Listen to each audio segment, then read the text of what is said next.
On va rester dans le domaine musical pour s'intéresser au Scarabée et à sa programmation. Mais avant ça, je vous propose juste d'écouter Jacques Pornon, que nous avons rencontré pour le théâtre de Saint-Quentin, ainsi que Joël Dupuis pour Montigny, qui nous parlent tous les deux respectivement de leur programmation relativement diversifiée qui s'adresse à tout public. Monsieur le maire a souhaité que l'on développe au niveau des spectacles la régularité, c'est-à-dire qu'il y a certains spectacles qui se feront sur 2 représentations afin de répondre un peu à l'attente du public. C'est aussi bien du classique, de l'humour, du blues, du théâtre d'humour, du théâtre classique, du théâtre contemporain, de la danse contemporaine, de la danse aussi avec les ballets nationaux de Pologne. Donc la volonté de la ville de Montigny, c'est vraiment de s'adresser à tous les publics, petits, grands, et de toutes les sensibilités artistiques, sans oublier les temps forts très appréciés des spectacles jeunes publics qui sont très attendus, puisque nous avons une représentation en journée pour les scolaires et puis le soir en représentation familiale. Cette nouvelle programmation, elle a, je pense, le mérite d'être éclectique, d'être ouverte, puisqu'il y a du cirque, il y a de la danse, il y a des spectacles jeunes publics, il y a de la musique, il y a du théâtre, il y a de la poésie. La programmation, elle a à la fois une dimension festive, une dimension aussi de connaissance, de découverte, du plaisir, on va dire, de la rencontre et de la nouveauté. Alors, retour maintenant au Scarabée. Samuel Denis, la programmation cette année sera donc musicale, mais pas que, 2 exceptions près, je crois. Voilà, on reprend la ligne des années précédentes, c'est-à-dire une programmation, comme vous dites, quasiment exclusivement musicale. Et dans ce créneau musical, principalement chansons françaises. On dit 2 mots sur les exceptions d'abord ou sur... Oui, allons-y, ces 2 exceptions, de quoi s'agit-il? Donc les 2 exceptions, il y en avait une qu'on avait tous les ans en partenariat avec la Fête du Conte du réseau des médiathèques. Ouais. Donc, comme il y a eu une année de flottement, en fait, on n'avait pas eu sur la dernière saison. Donc là, on reprend le partenariat avec la Fête du Conte, raconte-moi une histoire. Ouais. Avec un jeune public qui s'appelle Patrice Cala, sur un spectacle qui s'appelle Conte and Soul, donc des contes traditionnels africains revisités en version soul, funk, très énergique. On fera un travail avec des scolaires en amont pendant un trimestre. Tous les jeunes publics ont fait un travail en amont avec des scolaires. Et classe à Pâques, un projet artistique et culturel. Donc là, on voit bien les liens entre les uns et les autres, chaque commune, chaque salle. On sent qu'il y a vraiment un travail de fond autour des scolaires, autour du jeune public. Il y a un projet porté par la communauté d'agglomération et on le ressent chez chacun de vous. Il y a cette plaquette jeune public qu'on édite ensemble. Enfin, c'est l'agglo qui l'imprime, mais c'est la réunion en fait de toutes les programmations du public, de toutes les structures de l'agglo, et ça date depuis déjà, ça va être la 5e saison qu'on fait ça.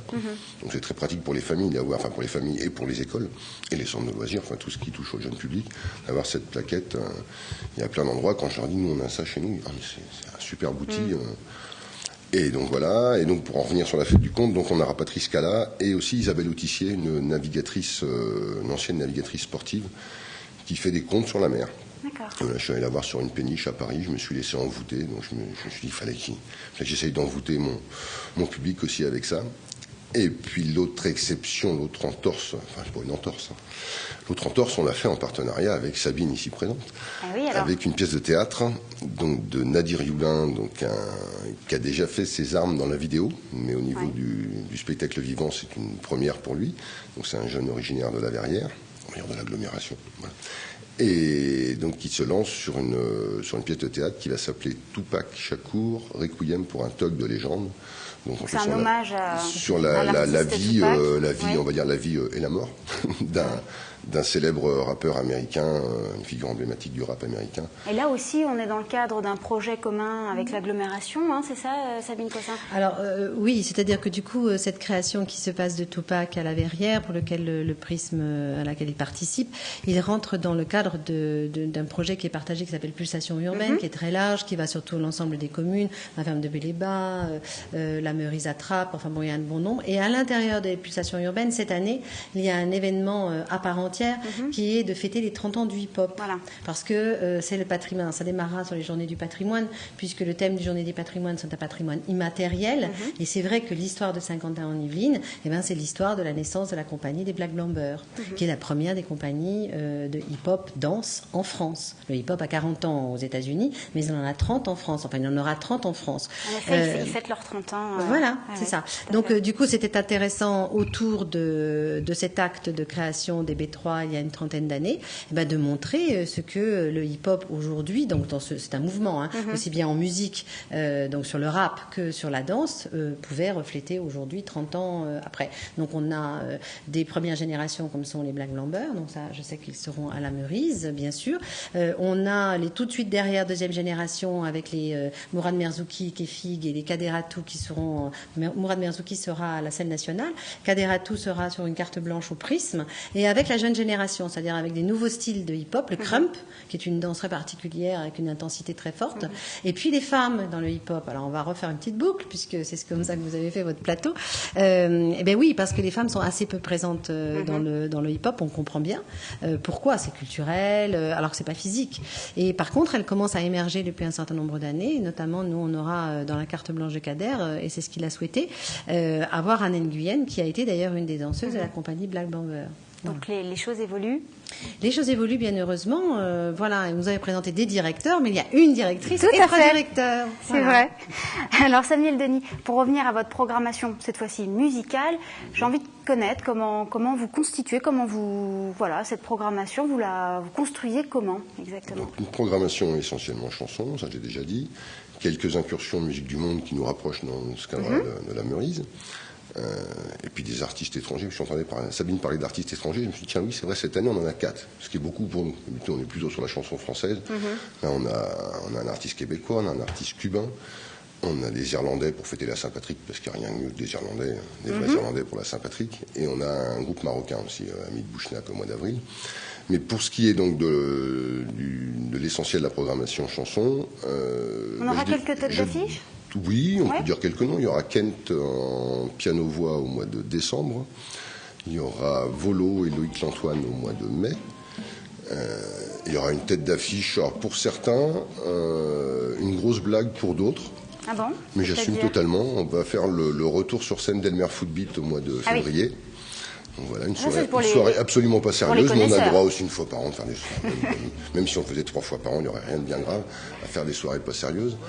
Voilà, donc moi je vais en septembre au Festival du Chaînon Manquant qui semble désormais se poser à Laval. Et donc au mois de septembre, ensuite j'écume les salles de spectacle d'Île-de-France. Et vous piochez comme ça? Je vais voir un spectacle ou 2 spectacles par semaine et je clôture à leur chante à Montauban au mois de mai. Alors est-ce qu'on peut dire que la scène du Scarabée, c'est à la fois peut-être un tremplin pour ces jeunes artistes et en même temps une scène découverte du coup pour le public? Oui, puisqu'en dehors des noms qu'on a cités comme Kent, Elmer Footbeat ou Volo, Loïc Lantoine, les autres sont moins connus du grand public, voire quasiment absents des médias nationaux, voire même régionaux. L'idée, c'est de... Moi, j'ai ressenti quelque chose en voir ces gens-là, qui disent quelque chose, pas forcément de manière engagée, mais ça peut être aussi sous forme poétique, sous forme humoristique, ou effectivement des textes plus engagés, on va dire. Et l'envie de faire partager ça au public. Donc les gens commencent effectivement à venir au Scarabée les yeux fermés en disant voilà, on va découvrir, on y va pour... Et ils vous font confiance? Oui, ça porte ses fruits doucement. Très bien. Alors moi je vous propose, avant de passer à un sujet d'actualité, un peu de réflexion, vous l'aviez préparé, il n'y aura pas de surprise, je vous propose déjà aussi qu'on écoute les représentants à la culture des villes de Manille-les-Hameaux et de Voisins qui tous deux aussi nous parlent de leur programmation. Entre novembre et janvier, nous aurons des spectacles destinés au jeune public et en particulier en novembre, un spectacle professionnel qui s'appelle Pluie en coopération avec les autres villes de l'agglomération. C'est un spectacle qui va tourner sur plusieurs villes. Et c'est vrai que c'est le travail entre nos différentes villes, le travail des services culturels entre nos différentes villes qui nous permettent d'accueillir maintenant, depuis l'année dernière déjà, des spectacles professionnels de qualité à destination du jeune public.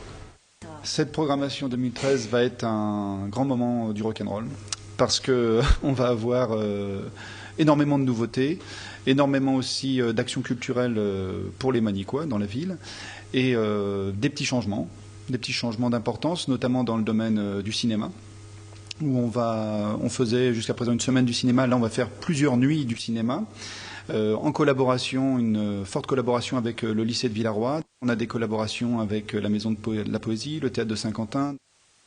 Alors, cette semaine démarrait le baccalauréat et en Guyane, le sujet de philosophie était « La culture nous rend-elle plus libres ?» Alors, je vous pose la question à chacun en 2 mots.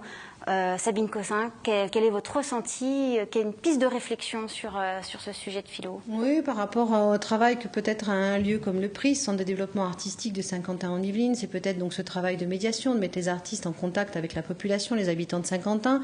Le fait de les rencontrer, de créer avec eux, de pratiquer, va forcément favoriser le développement de l'individu, sa réflexion dans son corps, dans son attitude, dans l'altérité vis-à-vis des autres, et forcément une de certaine les rendre plus liberté. libres. Voilà. Tout à fait. Claude Robinski. Bon, j'y ai un peu réfléchi et de peur d'être trop long, on va faire court. Ah, dites-nous alors, de quoi s'agit-il? Voilà, c'est l'affiche de la saison. Ouais. Enfin, alors, il faudrait donc que... on voit, je sais je pas. peux vous le prendre? Oui, tenez. Voilà. Pardon, je vais la montrer. En fait, voilà, c'est un oiseau qui a une cage au-dessus de sa tête. Et cet oiseau est libre, il s'est libéré. Libre dans sa tête? En venant à la Meurice ou au Pris. Très bien. Voilà. Samuel Denis, quel est votre sentiment sur la culture nous rend-elle plus libre? Voilà, plein de sentiments. Non, c'est essentiellement un liant de l'humain, de l'humanité. Alors, je reprécise qu'on est dans la culture au sens artistique et pas anthropologique ni sociologique. Et donc, pour nous, en l'occurrence, le spectacle vivant, qui, pour moi, c'est un facteur d'émotion ressentie, d'émotion partagée, de convivialité, c'est bien aussi. Et donc, oui, on va dire un épanouissement personnel qui amène forcément, en additionnant tous ces épanouissements personnels, à un enrichissement collectif, une meilleure connaissance de l'autre. Alors, est-ce que c'est ça la liberté? En tout cas, c'est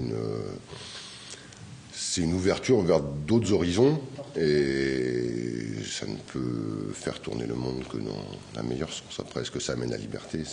On va laisser ça au terminal de Guyane. Nous écouterons leur réponse, en effet. Alors, Yohan Lavabre, pour vous, la culture, la liberté, voilà, est-ce que tout ça, c'est lié? En tout cas, la culture peut être un instrument d'émancipation. Ça ne veut pas dire forcément que la culture libère tout le temps. La culture peut aussi être un outil de propagande, mais oui, en tout cas, je crois que la culture telle que nous la concevons ici, telle que nous en faisons la promotion, est un instrument d'émancipation. En tout cas, elle le doit, c'est certain. D'accord. En tout cas, on a bien compris qu'au travers de ces échanges, vous êtes chacun complémentaires, vous apportez des choses nouvelles sur le territoire. Saint-Quentin-en-Yvelines est riche culturellement, et tout ça, c'est grâce à vous. Donc, on vous en remercie. Voilà, alors ce 7-8 Culture est à présent terminé. Merci de nous avoir suivis sur TV Fil. À très bientôt.